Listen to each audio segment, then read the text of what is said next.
Hello everyone, I'm Vanessa Ewing from Cape May Fiber. Today I want to show you how to do some stranded color work that doesn't actually require you to knit. Today I'm showing you my Exit Zero pullover. This is a bottom-up pullover design and I'm working with my DK weight hand-dyed yarn in color Black Quartz, and then I also used brushed alpaca silk for the lace yoke part of the sweater, and this colorway is called Full Moon. I used this color double-stranded to make up for the gauge difference between these two yarns. So I'm getting a fluffy, soft yoke in the lace, and then I'm getting a sturdier merino 4-ply going on down here in the body and the sleeves and the neck. So what you'll need is you'll need a little bit of your yoke yarn. I happen to have my leftovers from the yoke. I only needed one skein, and I already have it set up for double-stranded right here. So what I basically did was pulled from the inside and the outside of the ball so that I have 2 strands. This is normally what's considered a lace weight yarn, and I'll pull it apart so you can kind of see. This is normally considered a lace weight yarn, but because it's brushed, it actually adds a bit of loft to it. So you can actually knit it probably all the way up to a DK weight on its own. But because I wanted the yoke to be a bit more substantial, I decided to do a double strand.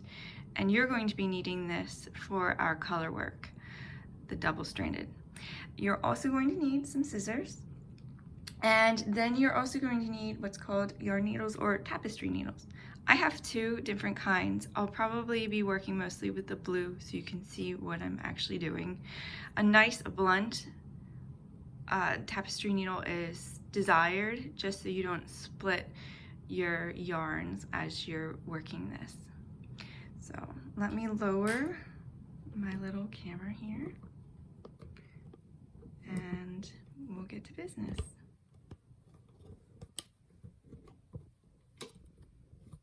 There we go.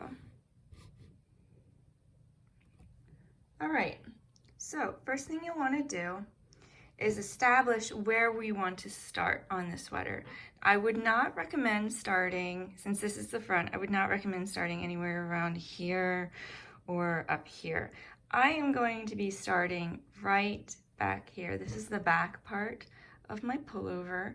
So we're going to start at the left back sleeve, and then that way we can hide any ends as we move forward.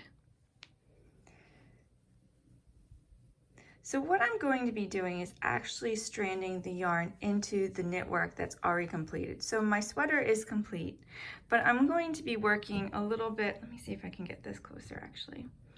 I'm going to be working into the knit work as like an embroidery.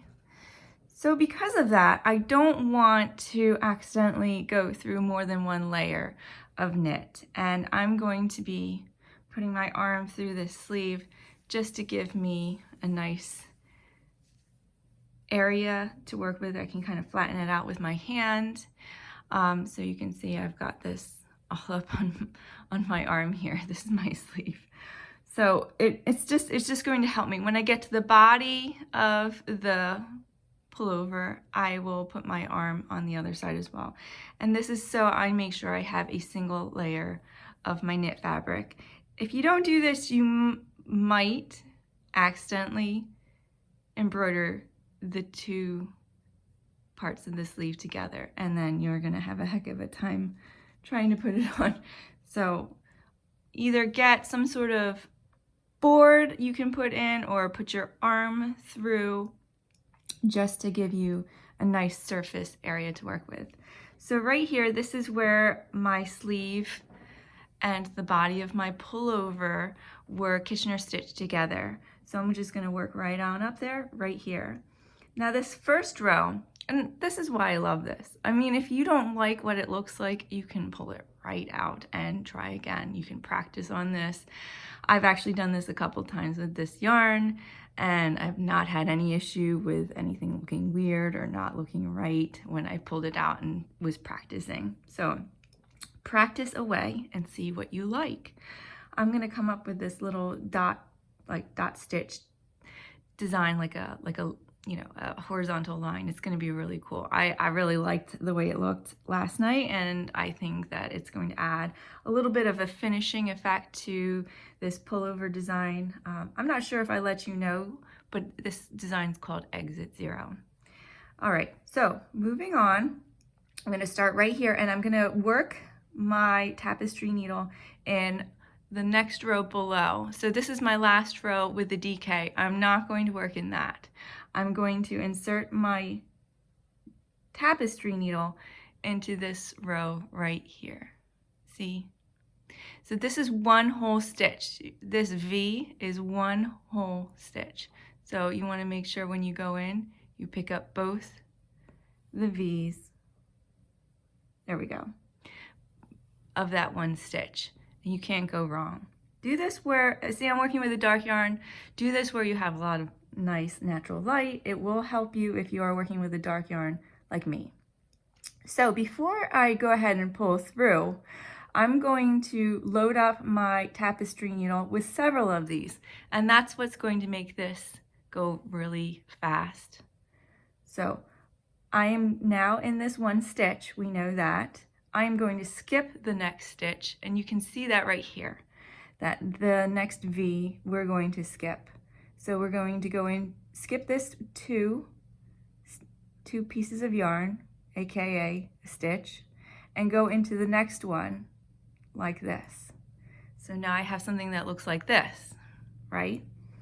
I'm going to repeat that by skipping this next stitch and then following this line and getting the next stitch. And you can see what I'm doing right here. I am one row below, so I'm not in this top row, I am the second to last row of the DK, and now I have 3. I'm just going to go ahead and pull now on my yarn that's threaded so you can see what that looks like. So it's pretty cool. It's kind of doing a little patterning. The more we do, I think the better it looks. So let's continue on. So here you can see we went in last here. We're going to skip this stitch and then go into the next. And then repeat, skip, go into the next, skip, and then go into the next. So now I have something that looks like that. So go ahead and pull your yarn through. And we're getting dashes, and it's looking interesting.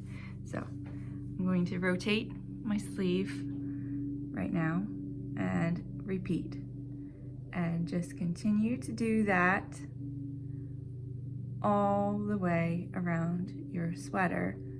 You're going to basically end up where you started. That's the whole idea. It's like a faux ferrule effect. You didn't have to do the color work in the knitting part, but now we're doing it like an afterthought ferrule. So if you don't like stranded color work, you might actually really like this. I'm not doing a lot of tension here. I'm actually just letting the yarn kind of dictate how much. And because this is so easy to pull through, I'm not really concerned with, like, you know, how much length I have here. I noticed when I was doing a larger portion, I can just easily pull the yarn through and it wasn't snagged on anything. And I think that's important. That's why you want kind of a blunt tip on your tapestry needle, because you don't want to split your yarn strands. You want to pick up a whole stitch when you do this. So I'm almost finished with my sleeve. There are some short rows in this yoke design that I did, and we're just going to continue to follow the second row here, the second to last row.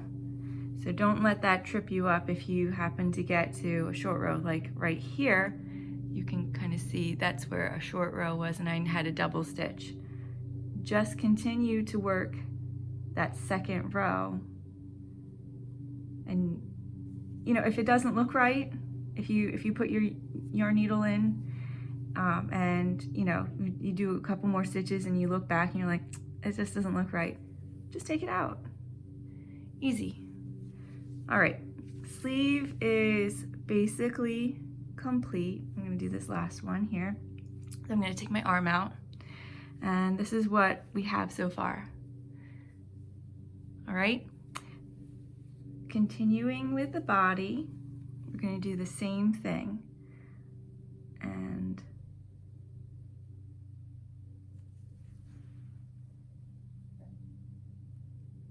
pick up one stitch, skip the next stitch, and inch your way all the way around the front and the second sleeve and the back. All right, we are now at the end where I've reached the beginning of where I started. And I'm going to go around, because I had to pull some extra yarn, I'm going to go around and make sure that everything is a good tension, nothing is tight, everything is nice and even. And I'm just going to do that a couple times just to make sure we're good. Because I can feel there's like a little bit of tension there. And let's see here, let's lay it out and see what we've got. Okay, that looks good. That looks good. Okay, look on this side, and that looks good. Okay. Oh, got a really long end here. That's okay. What I want to do is actually cut. I can continue with this strand, but because I'm going to be doing another layer of this stranded, I'm going to just call it color work, stranded color work. I'm going to actually pull that so it's not so long. I don't want that messing up the tension I'm already going to establish on this.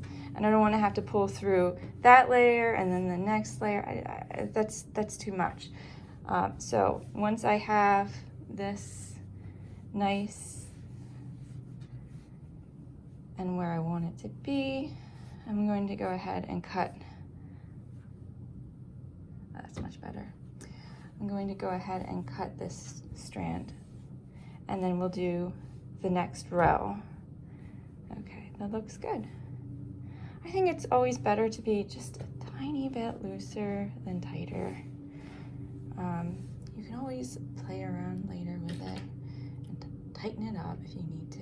So anyway, here's my ends, and you're just going to go ahead and work them in as you normally would with seaming.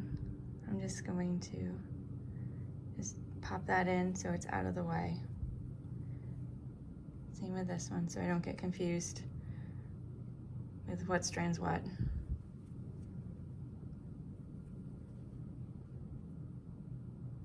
And if you end up, see, it's actually like pretty perfect, but if you end up like this, you don't want to go into this one because that would mess up your little row here. So what I'm going to do is I'm just going to be sneaky and just go into the row below and pull it through. That way it's uninterrupted. All right, so I'll join my next row in the same spot.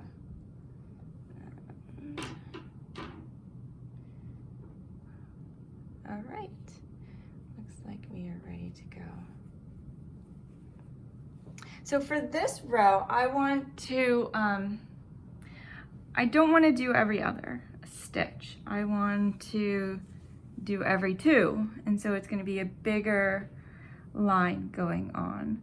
So what I'm gonna end up doing is, let's see if I like this. I might go down. So I'm gonna go down one more row.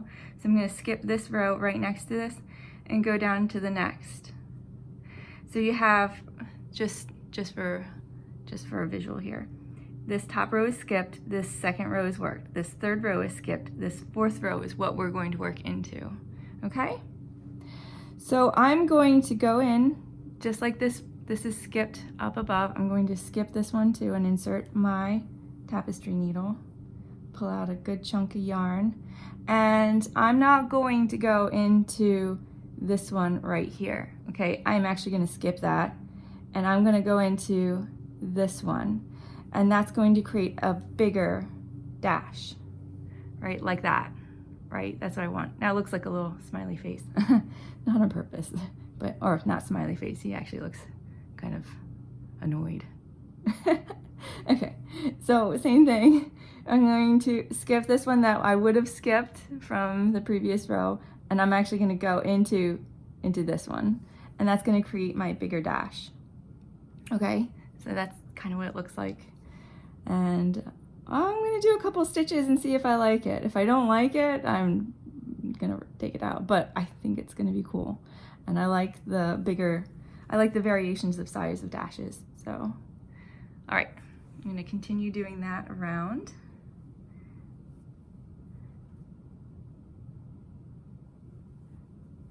This row actually might be quicker than the last because I'm skipping so much and letting the yarn actually do the work for me.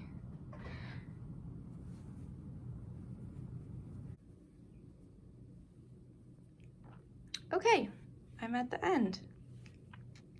And I ended up pretty close. Yeah, I think that'll look good.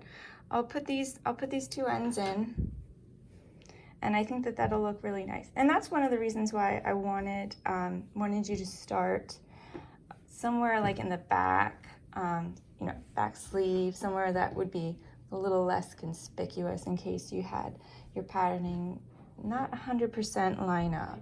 So I'm gonna go ahead and cut the right one.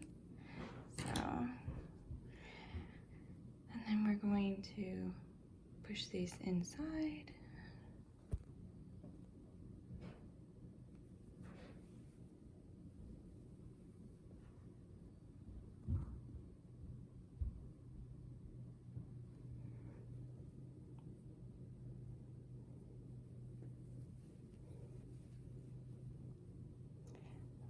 With this one, I'm just gonna go ahead and go into that one right there.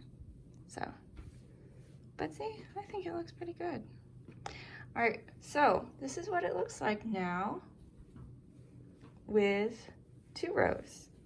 I mean, I think that's pretty neat effect. And I got a little tension issue there, but I'm just gonna pull on that because I left my ends pretty long, so I can fiddle with it till I get where I like it.